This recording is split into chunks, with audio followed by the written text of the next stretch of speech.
It's a real fucked up situation to be an empathetic, caring person who is also a drug addict, because it's like you're watching yourself do these things in third person. I wish I didn't feel the pain that I cause, but I do.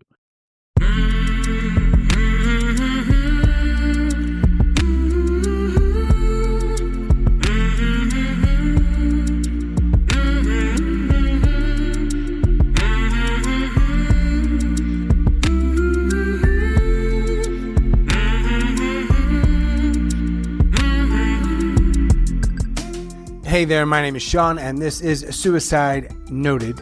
On this podcast, I talk with suicide attempt survivors and ideators so that we can hear their stories. Every year around the world, millions of people try to take their own lives, and we almost never talk about it. I think we're talking less and less about it. So we not only don't do it enough, we're just not good at it. Why would we be? We don't learn it. Well, there's all sorts of reasons. In fact, that's what I'll make this week's poll question if I can. One of the reasons I do this podcast is to have more conversations, and hopefully better conversations with survivors, in large part to help more people in more places hopefully feel a little less shitty and a little less alone. That hashtag never really took off. Almost 6 years in, so many things have gone right, but there have been a whole lot of other things that haven't quite looked or worked out the way I had wanted. But that is life, is it not? That is just the way things go. I am just a man-child or a child man who thinks otherwise and is yet to learn these little nuggets of wisdom. They're painful, like my teeth are right now.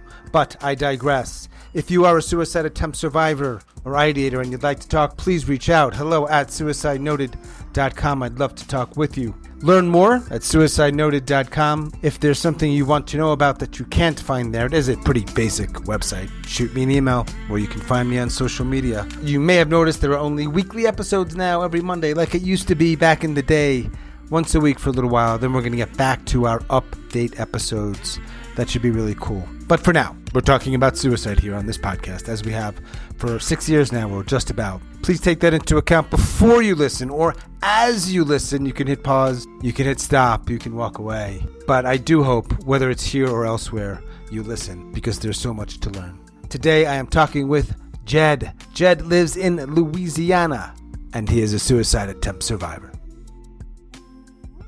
Jed. All right. Let's just start off right here. People. Yeah, go for it. To a guy named Jed. You live in Louisiana? I do. Jed's, can I say your last name? Yeah.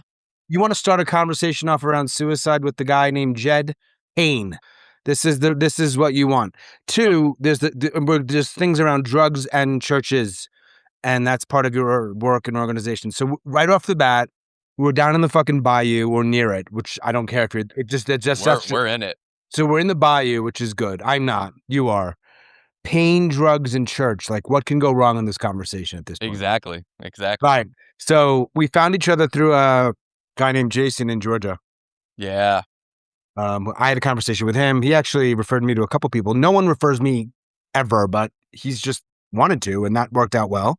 Yeah, it's like a kindred spirit sort of thing. I think he figured out quickly that it was a big crossover. So I love that guy, man. Well, I'll give myself a pat on the back, too, because he wouldn't refer me to someone if he didn't trust me. This is true. You just get that vibe. Where are you coming from? I'm from New York, but I live now I live in Mexico City. Oh, wow. Yeah. You found the podcast through this other person, so you've never heard an episode. You know what we're talking about? Oh, yeah. My immediate thought, and this is just as a podcaster myself, I was like, God, how does he get through the brigade of like internet censorship in regards? I mean, even just the title. That's a good question. I mean, there's no brigade because I think what mostly happens is, whether it's social media or elsewhere, it just doesn't get shown to a lot of people. In other words, when I publish something, obviously you can hear it, but does it come up on you should listen to this? Sure. Does TikTok or whoever the fuck show it to people? No, they do not. Yeah, I mean, but I'm almost 6 years in. I'm not anti anything suicide awareness or prevention. This is just a complementary approach that literally doesn't exist. And you have a lot of human beings who don't get to talk at all. And that's a problem. Yeah, agree. And how old are you, Jed? I am 38. 38. I didn't mean to cut you off. What were you going to say? No. That's been my philosophy on my show as well. Is like whatever, radical disclosure, radical honesty, and it has yet to be a negative. It's yet to bite me in the ass. And I had, I'm taking a break from it, but in my like professional life, I was an addictions counselor, and that was like a big thing too. I was like, I wonder how this is going to go with. It only happened one time where like a sister of a client like looked me up, but still, it was like I'm not saying anything that didn't just happen. I mean, it's just the truth. I don't know what You're else you just want to. talking about reality, right? And some Right. people have a problem with that. I've had like only a few people push back, and I had conversations or tried to, and I was like, we can disagree. That's cool. Your point of view is that if I'm not actively discouraging, that's encouraging. I disagree. Thanks for letting me know. Yeah. But not like there's nothing I'm going to say that's going to change your mind, and that's not what I'm not using my energy for that. Your podcast is called what? Church and Other Drugs. Church and Other Drugs. So, yep. I'm a smart guy. Like Okay. I was out of 10, 5.5. Church and Other Drugs is implying the church is a drug. It's a, we'll call it a salacious attention grabber. More the genesis was, I mean, originally, and I've been doing it for 10 years in December. So like originally I had a buddy, we started it. We were both addicts. We both got sober. So we were in 12-step programs, and then we both happened to be Christians who disagreed with a metric shit ton of what was going on in the church at the time and is still going on. And basically we were like, there was a lot one could learn from the other. And so we were trying to sort of bridge a gap. It's obviously since evolved into a lot of different things, but that's kind of the core theme of the crossover between spirituality, addiction, religion. I come from, and it kind of plays into some of my suicidal stuff too. A lot of spiritual trauma growing up, like the eternal fate of the soul, and like the world being a place that is just filled with suffering, and trying to reconcile those things. And so for me, when I discovered drugs, a lot of it at the very outset was like, oh God, this is just better than thinking at the moment. But all right, let's just put a pin in that for a moment. Or not even what you said. There's a lot of truth to what you just said. Yeah. Like the reason why I don't do drugs is because I fucking love drugs. Yep. If it's a white powder, there's no encouraging here. Like I'm not encouraging people what to do. Sure. I'm telling you my life, and it's not, there's others. Like I'm telling you, bro, I don't know how there aren't more addicts. And there are a lot of them. I think there are.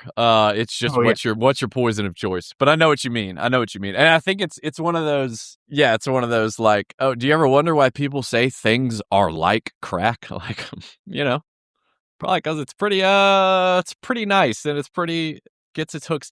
Drugs, as much as they killed me, they absolutely saved my life. So you don't know much about me or this podcast. I have a gift for memoir titles, Jed. Not for writing them or not for ghostwriting, just the title. Okay. You probably have already thought of this yourself because you're some sort of fucking entrepreneur with 10 years podcasts and God knows what else. But what did you just say? Drugs did what and what? As much as drugs killed me, they absolutely saved my life. The real honest paradox and alliteration, and I am very tempted to move in that direction, whether you like it or not, for your memoir title. It's good. What drugs didn't kill me made me stronger. Little too cliche. Cliche? Even after we talk today, there's no guarantee we're going to stay in touch or that we're going to be alive, but we still probably have some time. Yeah. And then we have a whole subtitle issue to deal with. Yep. So, that's where the real magic happens, in the subtitle. As we say here in Mexico, poco a poco, paso a paso. That's baby steps, my man. So congrats on 10 plus years for a podcast. That is not easy. Yeah, I was going to say the same for you. It's something like 90% don't even make it 10 episodes. Yeah, but I'm solo. Yeah, that's brutal. I got nothing. I got shit. I got one person up in the last few months, but like it has been hard. And I'm broke. Hey, same here. You brought up a lot of things I want to talk about in addition to the questions. They all meld in. You're an addict. You have a lot of tattoos. You were or are a Christian. Yep. At some point, I'm going to ask you the following question. I've noted it already, but not necessarily now. Your thoughts on Christian nationalism. Okay. Don't know if you have any interest in talking about that. Yes, I would love to. Okay. Yeah. Spiritual trauma, suicide, drugs, church. So, I mean, like, we got a lot of starting points. So, why don't we do this? Okay. The amateur podcast interviewer. Okay. Hey, Jed, tell me about your childhood. This guy says this. Jed, how many suicide attempts do you have? So we can. Yep, here we go. I know. I want to qualify and define. I will say 2, probably like 2 real, maybe 5 total points of beyond ideation and into planning type of thing. So that really is, you get to define. Some people would say that's 7. Someone would say that's 2. Well, that's fine. Right. Let me ask you a few questions about that. In fact, we're going to talk a lot about that if you're cool with it. Yeah, it is. Do you remember? You're 38 years old. Mm-hmm. Do you remember when you first thought, I'm not sure I want to be alive? I do. I was thinking about that for this. I guess this would have been the first. So when I was 10 and 11, it was the first time I moved from a small town to a bigger city.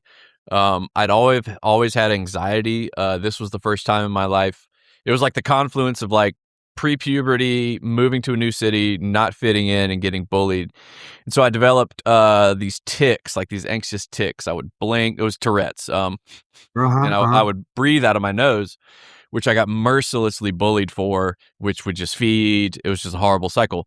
That was the first time I went to a psychiatrist. And at that time, they put me on, which I now know is like a ridiculously heavy gun antipsychotic, risperidol, for the Tourette's. The actual, how old I was, that's fuzzy. It was like between 11 and 13.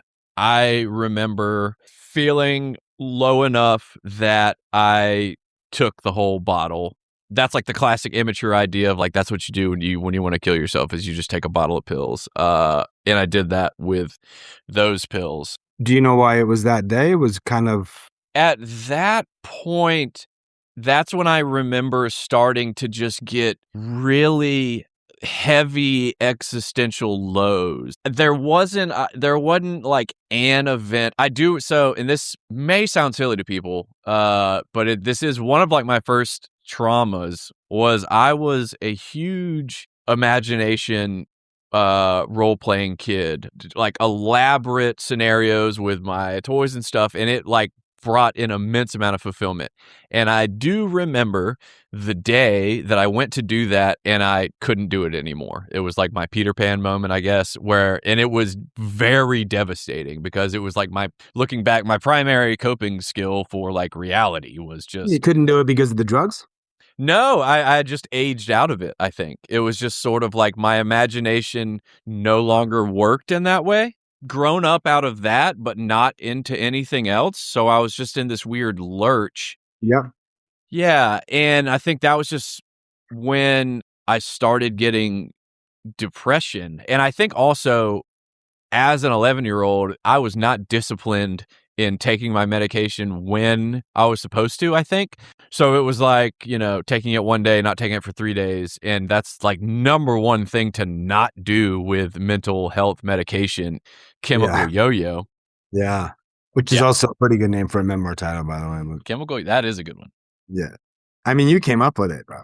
Chemical yo-yo. This was around the same time that I started my first drug thing, was smoking weed when I was 12.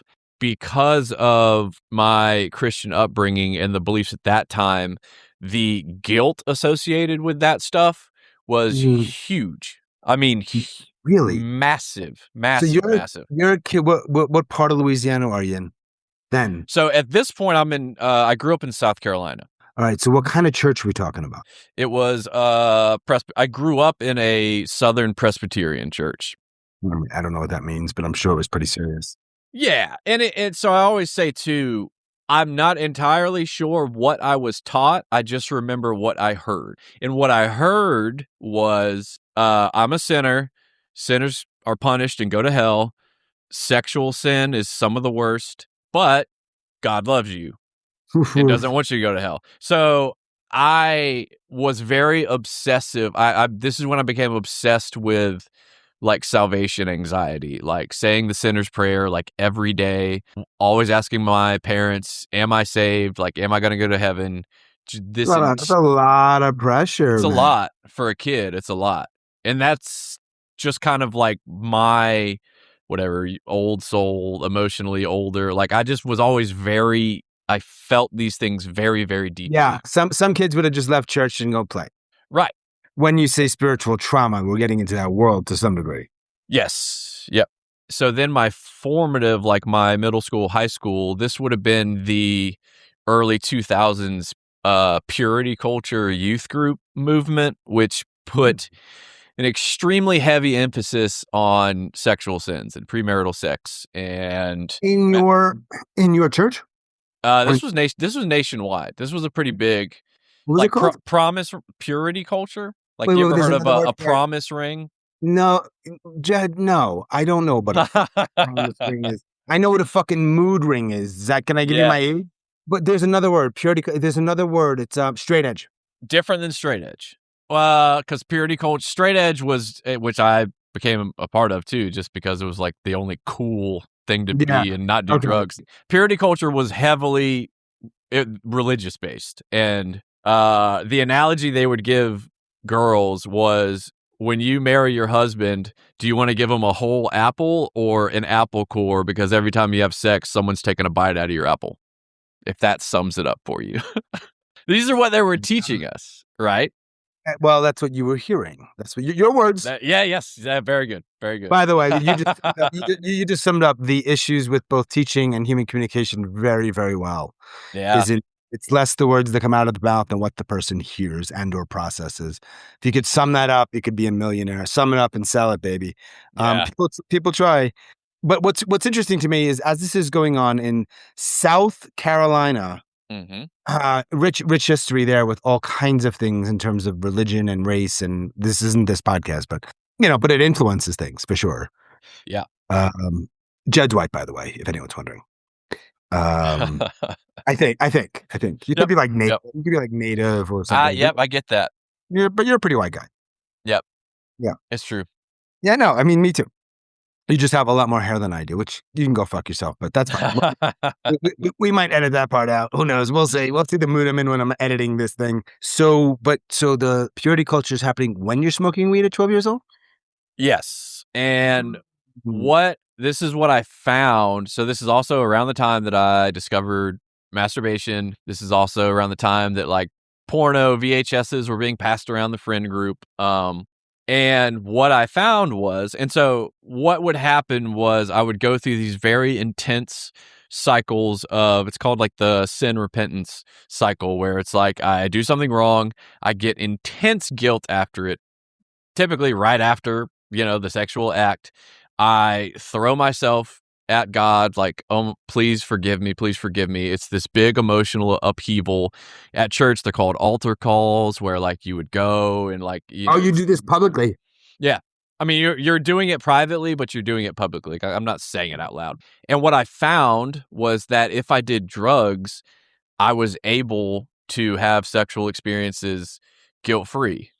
Number one, guilt-free, and then number two, because I had this very distorted, it's like I was kind of taught sex from porn, which is pretty common, especially nowadays. And I had this idea that, that sex was supposed to last like 2.5 hours. And damn. Right. That was not the case. But I found that on certain drugs, this was achievable. So it was kind of this. But you're talking about, but you're 12. Are you getting laid at 12? No. But my first sexual experience was just a girl laying on top of me while we were making out, and I came in my pants, and it was like, love your honesty. Probably pretty common. The uncommon edition, I think, was the sense of like, I am the worst person alive because I just had this experience. I mean, I'm for some reason feeling like that might be a threat in your life, but I don't know if that's true. It is. Do you, so this is at what age, and when was that first attempt? That was around 12. Now we're into, 13, 14, 15, 16. Okay. And so that's what you were just describing with, which I like, and I haven't heard that term before, as a middle-aged Jewish dude from New York, this sin, repentance, something cycle. Yes. Sin, repentance, forgiveness. Oh, the forgiveness, sin, the SRF cycle. Yep. I haven't done any of them. Wait, I've done the sin. I don't know if I've done the repentance or the forgiveness, but I'm good at sin, baby. Yeah. I mean, I haven't even outgrown it yet. I'm just embracing it. Maybe this podcast is my way of somehow offsetting it a little bit. Who knows? Yeah, there you go. So you get through those years. I know you don't die for sure. That's proven. Yep. Unless we're getting into some really weird shit. And that's just a different podcast also. You're right. What happens in your teenage years and into your 20s? And then there's another attempt come in. Mm-hmm. I shot up heroin for the first time when I was 17. And that was also the first time I went to a residential treatment center, which happened to be a faith-based place in North Carolina. Because of the heroin? So ironically, it was just 4 drugs. My drug use just got ridiculous and out of control. And ironically, my rationale, and I truly believed it at the time, was like, because I still had these like Christian beliefs, I was like, well, I know that I'm not going to do drugs and drink forever because I'm a Christian, obviously. So I'm just going to get it out of the way. And I became very obsessed with like Hunter S. Thompson, and like Requiem for a Dream was like my most watched movie at that time. So I was very much like I fell in love with the idea of like the tortured drunken artist, and like that is like what I kind of went after as an image. Is your community, which includes presumably your religious parents, maybe religious siblings? At the time, I have an older sister. Yeah, she was going through her rebellious stage, so nobody knew what was going. It was very much a double life. Your parents had no idea their son was doing heroin? No, not at first. They had no idea that your son was masturbating or having sex? They found out slowly over time, and by the time they found out I was doing heroin when they dropped me off at rehab. They thought they were sending me for other things, which like I got into cocaine and Let me ask you a question that we don't have to include if you don't want to.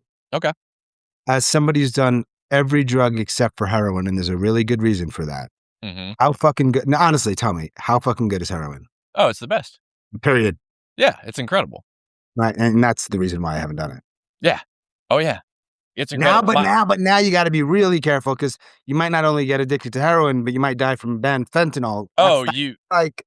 It's more than it's like a 50-50 now. The dope game is completely changed. Is that with coke and meth too? Oh yeah. The last time I bought cocaine, I tested it and it came back for fent. How long ago was that? That was within the last year. Yeah, I'm just coming off a relapse. That's a whole other story. We'll get into it. So when you're doing all of the teenage years into your 20s, how old are you for your second attempt? That would have been around 21 or 22.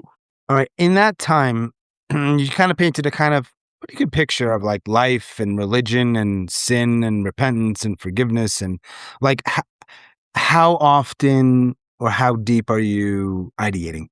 From the time I was 17, really until 28, like the longest amount of time I was not in a drug treatment center was 2 years. I was just in and out of treatment because I got sent away from home to go to treatment. This is when I moved to Louisiana. So my 20 to like 26 were the hardest using worst years of my life for sure. And that's connected to thinking about killing yourself. Yeah, it was using with very reckless abandon. Like it was like I don't fucking care. This particular time I was really heavy into Xanax. And this is another thing. I don't know if you've heard it in your talks, but I have just anecdotally asking around, and I want to do like a study on it. But when I am on Xanax, the suicidal ideation that I have is just 1,000-fold. I don't know what it is about my depression, and my suicidal ideation is just 1,000-fold. I don't know what it is about that specifically, but it was just dark. And I was at this particular night, I don't remember being especially sad, but I was at a house party at my girlfriend at the time's house. I went into their bathroom and I was like, I'm fucking done, dude. And I just got, I don't remember if it was scissors or what it was, but I just started hacking at my wrist. I remember getting very upset that I couldn't quite, I did both sides, just like I was crying at this point and just eventually just like covered in blood. And I walked outside. Everyone is just, it's a fucking house party. And I walk out and I'm just all fucked up and I'm holding my wrists out. And I just remember saying like, I don't think I did it right. And everyone, I mean, it was just like a record stop moment. Everyone was like, what the fuck? I mean, if that's not a record stop moment, then the concept doesn't It exist. was, yeah, man. The party ended it was just like, what the fuck happened? I was sobbing, dude. I was just like, and then that was one, like the next day waking up, and just kind of like, what the fuck happened there? And I was actually going to ask you, I know we're hip hopping around a little bit, but it's okay. Yeah. Kind of editing and the audience can handle it. What I didn't ask you when you were younger in your first attempt, when you OD'd on those Risperidol. What happened? I got very fucked up in a not great way. Like it was like I blacked out eventually. I was not right for a couple days after. It was definitely it was like, well, that didn't work out and this is not at all what I thought that was going to be. But not sent anywhere.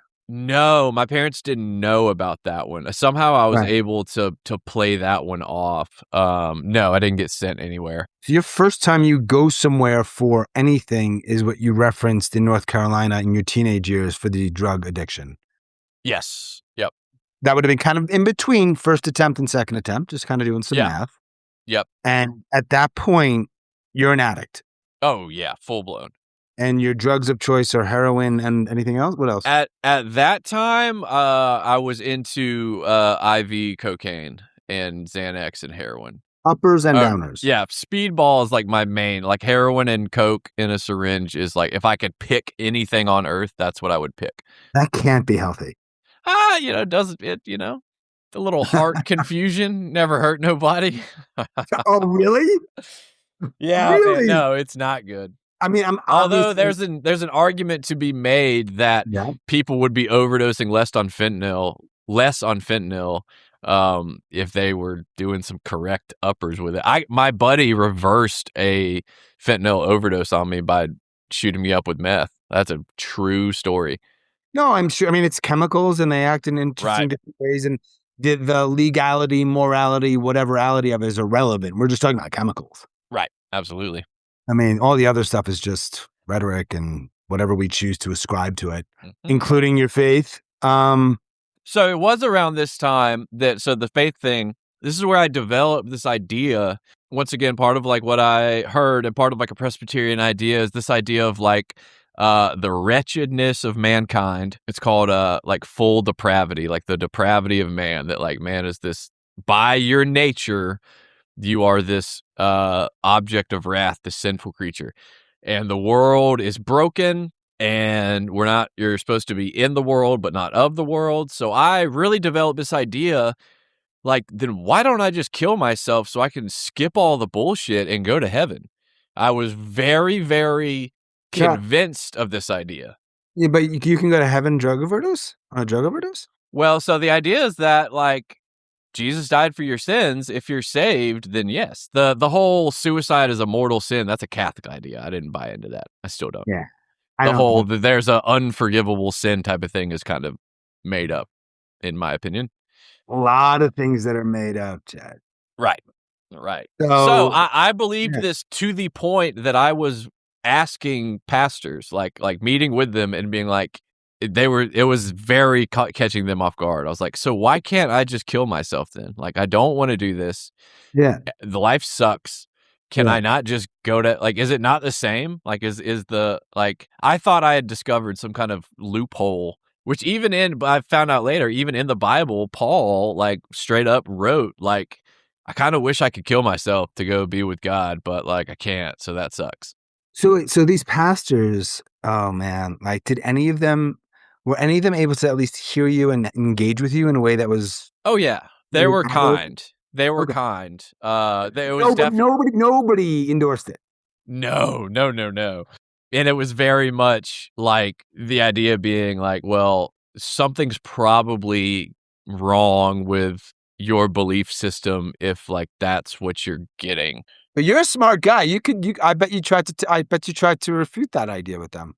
Yeah, I did. I mean, it was like I would walk away from that not satisfied with the answer because at that time I still, even despite, I was like the classic drunken preacher, like all fucked up telling people how like if you don't change your life, you know, so I was very, very lost in my addiction and confused. It's a weird thing being like having this very core belief and then at the same time living the exact opposite. There was an internal struggle almost always, and that really feeds into just getting more high so that you don't have to fucking think about what you're doing. Right. And in all of this time, are those 5 beyond ideation planning moments happening? Yes, it would, especially, so there was a 2-year period where I was 23, I think. I had just had enough. I tried to basically be an atheist. I gave up trying to get sober. I called my parents and I was just like, I'm over 21. I'm going to drink. I'm going to use, like, deal with it. That was when I got into meth. That's when I got into guns and very ridiculous research chemical hallucinogens. And Well, there's a little bit of an apples and oranges thing here going on. So here's it's like duck, duck, goose. mm-hmm. Drugs, guns. Oh, meth and guns are like peas and carrots, bro. I don't know what it is, but so when you say you got into guns, you buy them, selling them, buying them and selling them. Well, I was going to ask you, how are you making money? Yeah, selling drugs. So selling drugs and selling guns, that is a really easy way to go to jail. Oh, yeah. At this point, though, I had never been arrested. And there had been close calls, but I'd always been let go. And so there was this big sense of invincibility.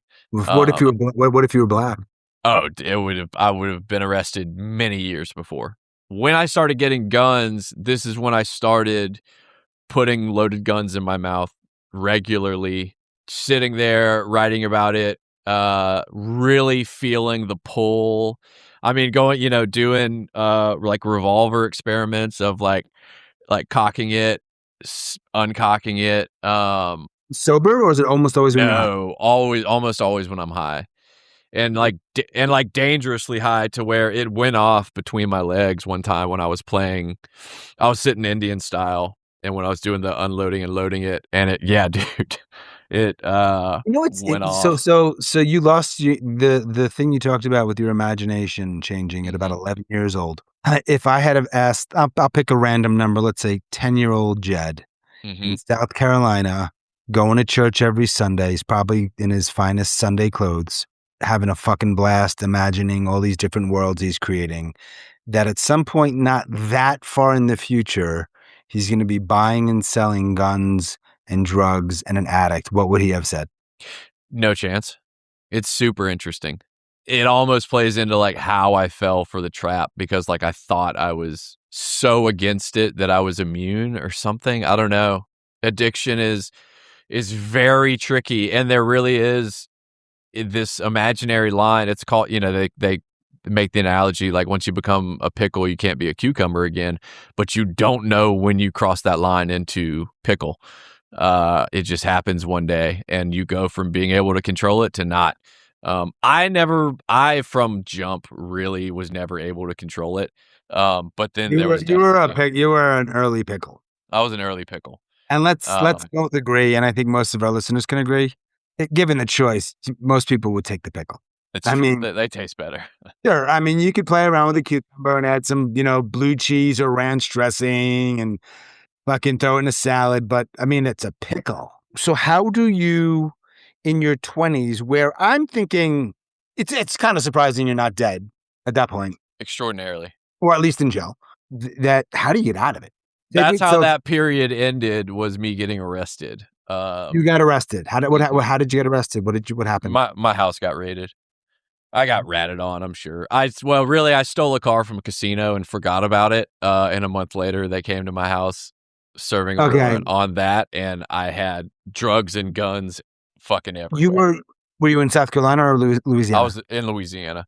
Now, you seem like a pretty nice guy. Yeah, thank you. And, like, you're not scary looking. I mean, sure, you have tattoos, but, like, you're not. If I would have met you then, would you have been intimidating? If I weighed more, I was intimidating in the fact of, like, I was insane enough to probably make life-ruining decisions. So I was not intimidating. It was more just, like, kind of a denizen, we'll call it. But, like, who are you hanging out with? Meth heads, bro. Very bad people. Bad, scary people. Right. And now because you were one of them, you were in their tribe or their crew, but, like, yeah. Ooh, what are you showing me here? Yep, that's my my inmate card. How long was your sentence? So I got a 10-year deferred sentence because I'd never been arrested before. That was the first time I got arrested, and it was a doozy.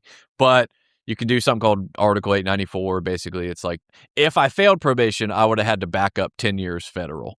And I almost failed probation because I stayed sober for a year after prison, but ended up relapsing again and again and again. And the closest one, so I'd gotten out of jail, I'd relapsed again, I'd started selling drugs again. It's just a bad situation. I'd gotten really into meth and GHB at the time too. And this is another, like, GHB is very chemically similar to Xanax and that class of drugs. So I would also get ridiculously suicidal on GHB. And basically, I decided to, I didn't tell anyone, but I drank a very significant amount of GHB and then just got in my car. And, like, the plan was, like, idealistic vehicular suicide. It was like I knew I would go out. Let me get my timeline straight.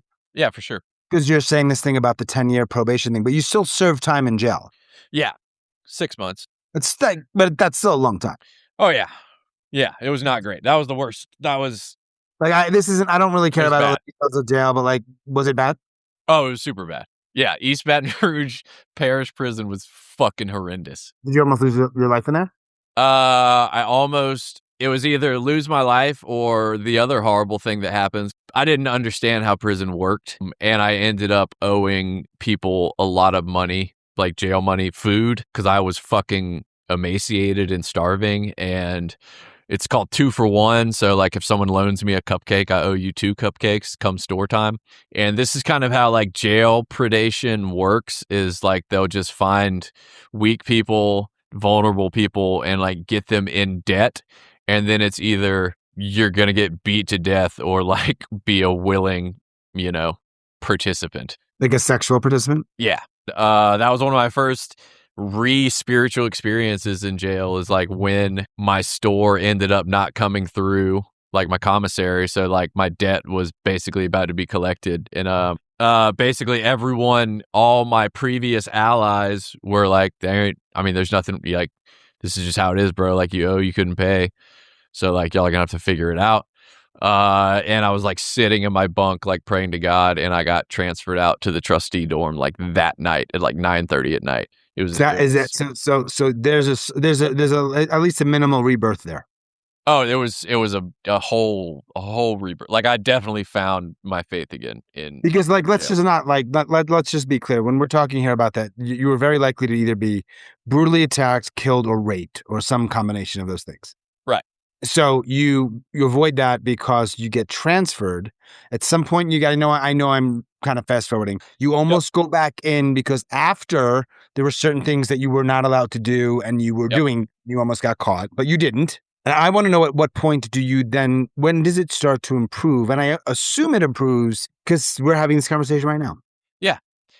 In 2014, that was when I finally got sober in Lafayette, Louisiana. How did you do that? I was just done. I was still, so, like, when I went into treatment that time, my family couldn't care. I mean, they could care, but they were like, I don't care if you get sober or not. Like, you're not coming home, or, it was just like, fucking figure it out. I had just attempted to rip off the last friend I had on earth. Nobody would answer the phone. I lived in my car that had a title loan on it. I was still on probation, dodging my probation officer. My life at that point was I would wake up, go fly a sign by the highway for money to get gas money, to drive to Walmart, to steal DVDs, to sell it, then go buy dope, pass out, rinse and repeat. That's just what I did every day. And it was just like, fuck this. And at that point, I began being afraid of dying because I was no longer confident in what was going to happen. But this is after the mini spiritual rebirth in jail. Mm-hmm. But now we're talking about addiction. We're talking about it isn't just this or that, or like you have a moment and everything's good. It doesn't work that way usually. No, it doesn't. And when you return, I mean, this is an aspect of it's the progressive part of the disease. It's essentially even while you're sober, your disease is also progressing, so that when you start back, like if I did heroin today, within 2 days, I will be dependent to the point of having withdrawals. When you go back, it's worse. It's worse. Yeah. So about more than 10 years ago in Lafayette, is there a moment with God or with something that you're like, all right, I'm done? Yeah, it was in treatment. I was 60 days. I've been 60 days sober before. My girlfriend at the time broke up with me while I was in treatment. And I remember I walked outside and I punched the wall and broke my hand. And in that moment, I was like, fuck this. I'm leaving. I'm going to the emergency room. I'm going to get some pain pills. And I had this moment of clarity, they call it, where it was like, whoa, that's all it took. And now you're about to go do this shit all over again. And it, like, for the first time, I think I saw that, like, you're fucked, dude. Like, you had to be clean to be there, I think. Correct. Oh, 100%. And so instead of going to the ER, I went in my room and me and God had a very long conversation. And that is what I point to as like the moment I surrendered. And I was like, I can't do this like without your help. And like, you have to help me. And he did. I mean. So you believe in God? Oh, yeah. Very much. What do you think about me not believing? What do you think about me not believing in God? I think everybody's got their journey, man. But do you think I'm wrong? Would you say you're an atheist or like an agnostic? Like, do you know that there's no God, or you're just like, I wouldn't be so foolish or arrogant to know anything, but yeah, so let's put me in the agnostic category. I think that's fair. I think I just had this conversation. I think truly everyone is either an agnostic theist or an agnostic atheist. Like I don't know if there's a God. I believe there is, but I can't know. And just like you. So I would say that, number one, your story is not over. Everybody's in the midst of whatever. I don't think the truth has to defend itself. So I guess I leave that sort of stuff up to God. I view things like even this conversation as like, I mean, you're here. I don't know. You're hearing things. Who knows? It doesn't bother me, or I don't feel concern. I've seen just so many. I think God knows what he's doing way fucking more than I do. So like, whatever, man, and I also don't know what people are like when they lay their head at night. I don't know what it's like to be Sean going to sleep and what you're thinking about in your deepest, darkest moments. I don't want you to have to know that. I don't either. No offense, but like I got enough shit on my own, dude. Tell me about and this has got to be like a sort of bullet version. I'm in no rush. Yeah, no, I know. Give me a bullet-ish version of that conversation with God when you were finally ready to get clean to February 25th, 2026, as we speak today. I got clean and I just did simply what I'd always been told to do, which is like work the steps, help others. That's the big thing. Help other addicts is what I finally did differently. I got married. I became an addictions counselor. I was sober for 5 years. My wife ended up relapsing. COVID happened and I got off all my antidepressants at 5 years clean. I made the poor decision, number one, start microdosing mushrooms to try to fix my depression. And then number two, I got prescribed Adderall again to fix my depression. Isn't Adderall basically like cocaine? It's basically meth. I mean, it's pharmaceutical meth. It's an amphetamine. I knew better. Yeah. But then you're still with your wife at that time? Mm-hmm. Are you still with your wife now? No.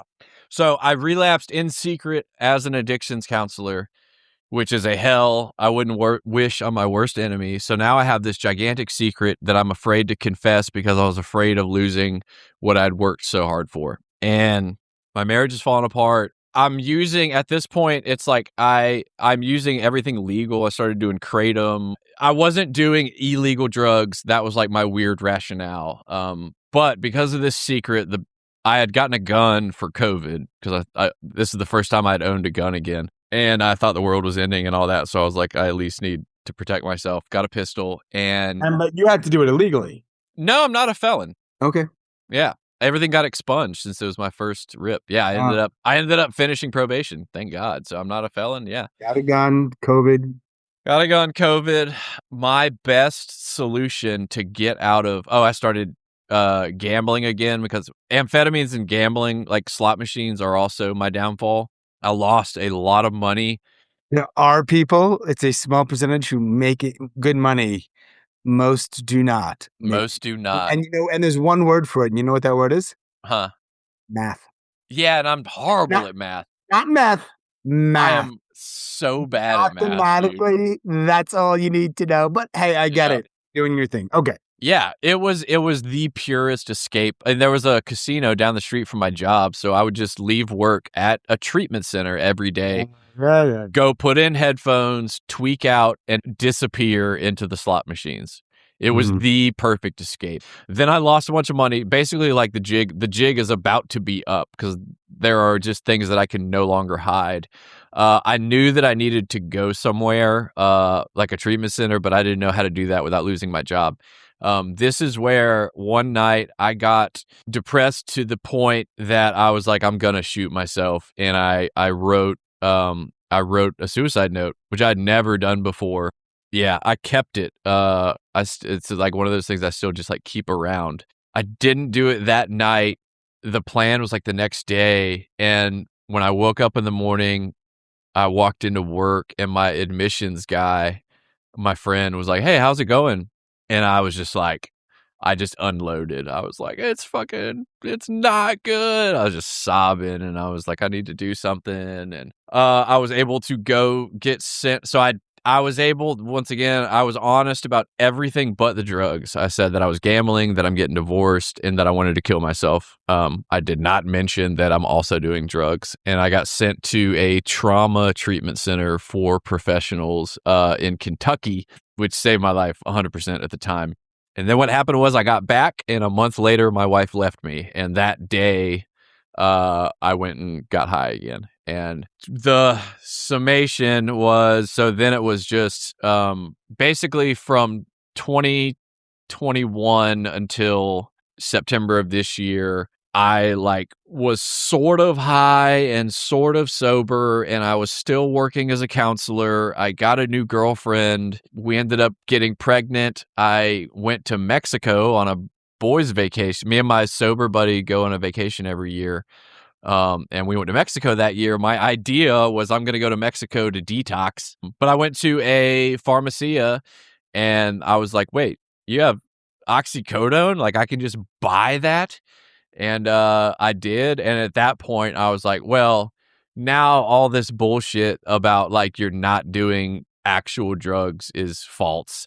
And while I was in Mexico, my girlfriend called me and told me that she was pregnant. And I was like, oh, fuck. Okay. So I have to do something.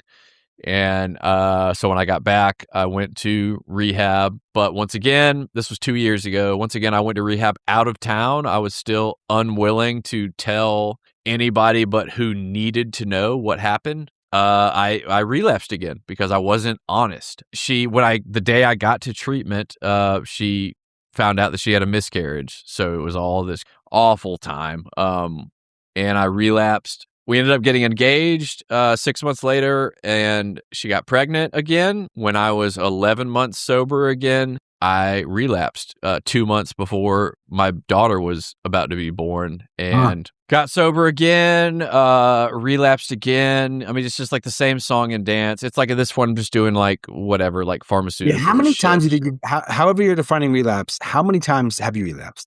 50? Yeah, that's a fair number, if not more. I mean, a ton. Yeah, I have struggled with addiction most of my life. Yeah, most of my life. Whoever you're married? I am engaged. You're picking some fucking winners because these women are staying with you, bro, and you're fucking up. Well, this one, I really fucked this one up because I this last year I relapsed in secret again, and that was like her only thing was like, you just need to be honest with me, and I wasn't.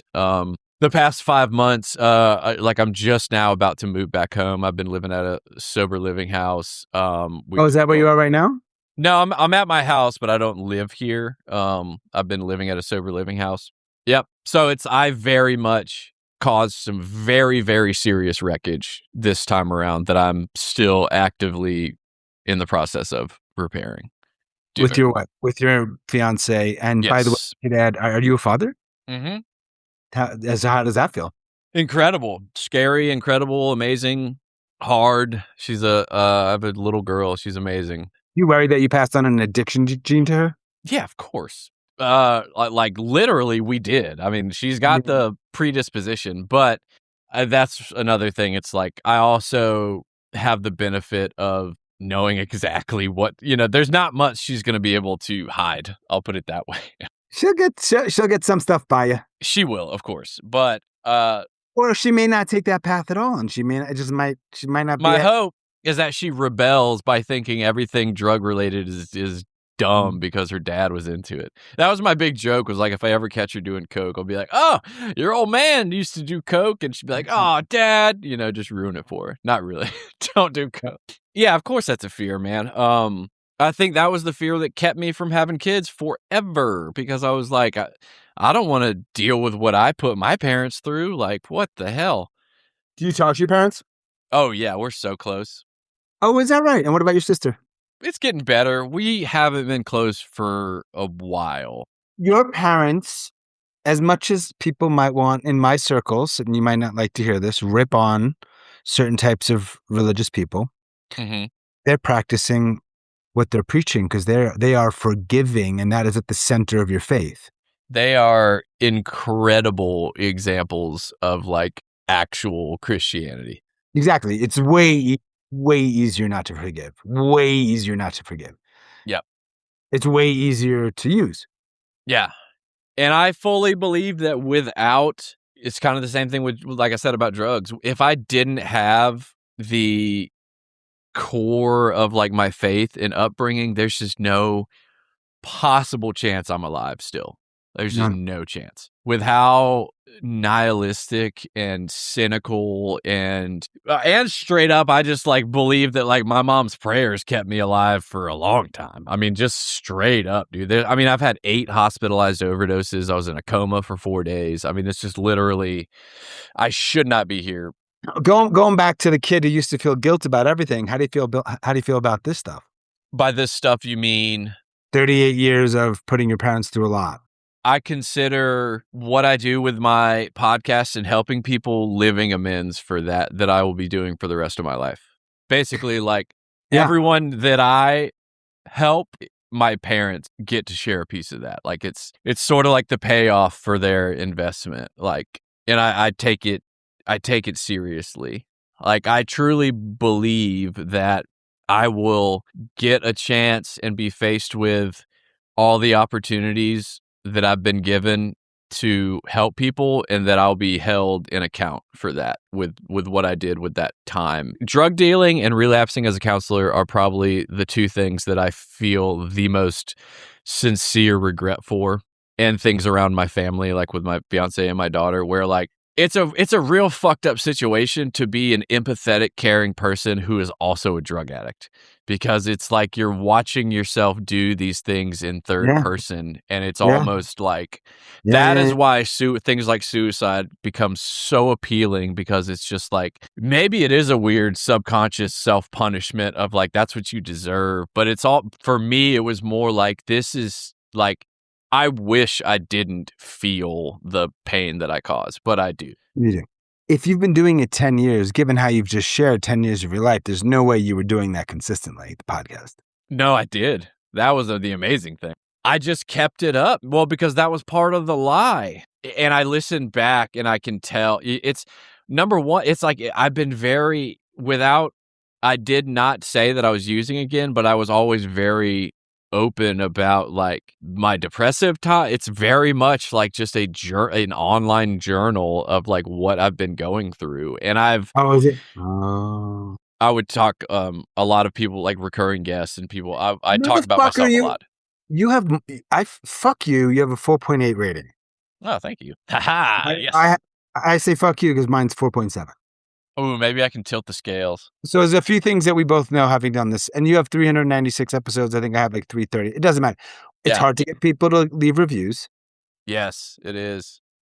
We both have, your episodes are by and large a little longer than mine, and have a very simple, which I like, logo. That's also how I kept doing it, is I streamlined the fuck out of my process.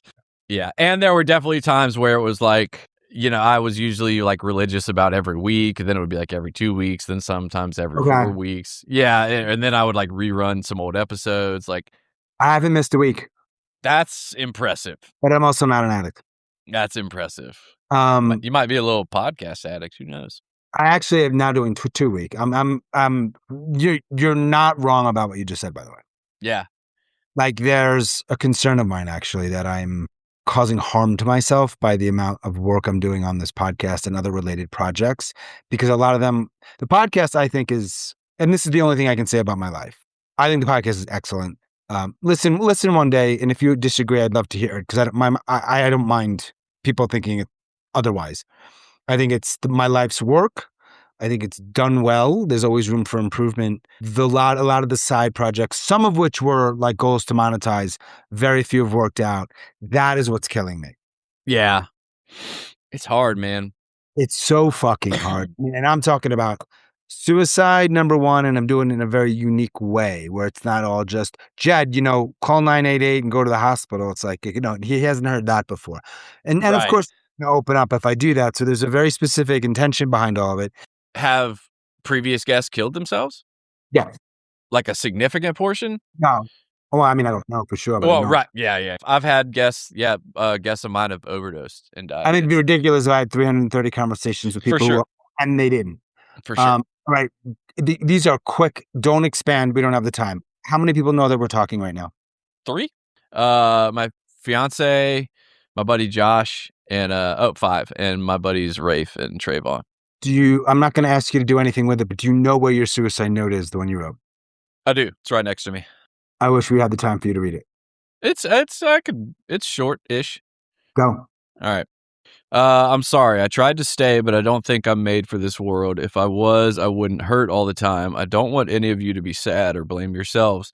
There wasn't anything anyone could have done. You all loved me the best you could, and I felt loved. I truly did. It's better for me now, and I will see you all again. I never felt like I was at peace here. I know how much pain this will cause, and for that, I'm truly sorry. I wish I could have waited for y'all to be gone, but I simply can't. If you knew what this burden felt like, you would understand my decision. I have to trust that God will forgive me because he also knows what I'm feeling. He made me this way. Why would he create me with this? I've tried everything I know to make it go away. The best I've been able to do was arrest it for days and weeks at a time, but it always comes back. You have to understand me clearly. I'm tired of fighting. I am exhausted. My resolve has emptied. Every time I get into a car, I imagine someone slamming into it. The only respite I get is every night when I go to sleep, but I always wake up and then I have to do it over again. I can't keep doing it over again. Thanks for sharing that. You're welcome. That is the only time I've shared that in public. All right. Well, I feel honored, legitimately. How much? I think, given the work you do in addiction counseling and your podcast, I'm assuming there's not a small number of people who know about some or all of your attempts. Right. Yeah. Very true. How many people do you have in your life where if you are feeling suicidal, you can talk to them and during or after the conversation, you don't at a minimum feel worse? Oh, dozens. Really? I have a huge support group. Yeah. That's nice, bro. That's hard to find. It is. It's been cultivated over years for sure. Yeah. But I have a great, and I like a core group of 6. What helps you feel better or not worse? Music, talking to people, and my daughter. Like, I know that's cliche as hell, but it's. I had this thought that came to me, and it almost became like a mantra. It was like, I never want my daughter to ask someone what was my dad like. That like literal phrase like popped in my mind one day, and like the idea of that was just like devastating to me. It'll do it. Yeah, it'll do it. If we talk in 1 year, what's different, if anything, about your life, other than obviously your daughter and you and everyone else is 1 year older? Oh, well, I'm sober now. So, I mean, almost everything. Like, I'm happy. I am sober. I haven't thought seriously about killing myself in probably 6 months. Wow. Yeah, I mean, almost everything is better. The Christian nationalism question can wait until our update episode in a year from now, if we're both alive, which we probably will be. Sounds good. Because it'll still be going on, but I got 2 questions, and I got 2 minutes each for them. You ready? Yep. And I'm saving the best for last. Are there any major, and I mean major, burning myths or misconceptions about suicidality, addiction, jail, the ones that you want to absolutely call bullshit on? With addiction, it's the thing that if he only loved his family, then he wouldn't use, or like there's a set of circumstances that should make a person not use, or when loved ones take addiction personally. I know it is a tall order that it's impossible not to do, but I promise you, in the true addict, it has fuck all to do with you, and it is all about a person suffering with a disease of which they do not have control. Like, when a person is in the grips of addiction, they do not have a choice whether they're going to use or not. Memoir title is going to wait as well, but that's more the subtitle. Yeah. Question I've been asking for a few years. It's very interesting to ask this to an addict in particular. I've got a pink and purple pill. The colors don't matter. It's one pill. I give you this pill. If you swallow it, if you ingest it, you go to sleep. You don't wake up. There is no pain, and nobody knows it's a suicide. What do you do with that pill today? Oh God, today I'd leave it alone. You would like throw it out or something? I would throw it out. That's funny. There was the counter thought of like, maybe you should save it for a rainy day, but no, because essentially, I mean, for me, that would be a bag of heroin, and that's especially in this day and age where it's really. And I have been jealous. This is something else I've never said, but I've had friends overdose on fentanyl and die, and I've been jealous. Yeah. Because they don't have to struggle anymore. Yeah. No, I definitely at this point am ready to ride this thing out, come what may, sort of thing. Today, for sure. You know what's weird? If I had offered you that pill at some points in your life, I'm almost sure you would have taken it. And what gets even weirder about that is you don't have a daughter. I know. That's I mean, like, she doesn't exist. I truly thank God that I was not allowed to take my life when I wanted to. The times. I mean, it's not just my daughter. I mean, just the fucking ripple effects one person has that's the Jewish idea of like, you save one person, you save the entire universe. It's fucking very true. It's very true. Ripple. One, thank you very much for talking with me, Jed. Finally, I wish you fucking well. Godspeed. You seem like a good human being, and I'm grateful that we were able to connect and have this conversation.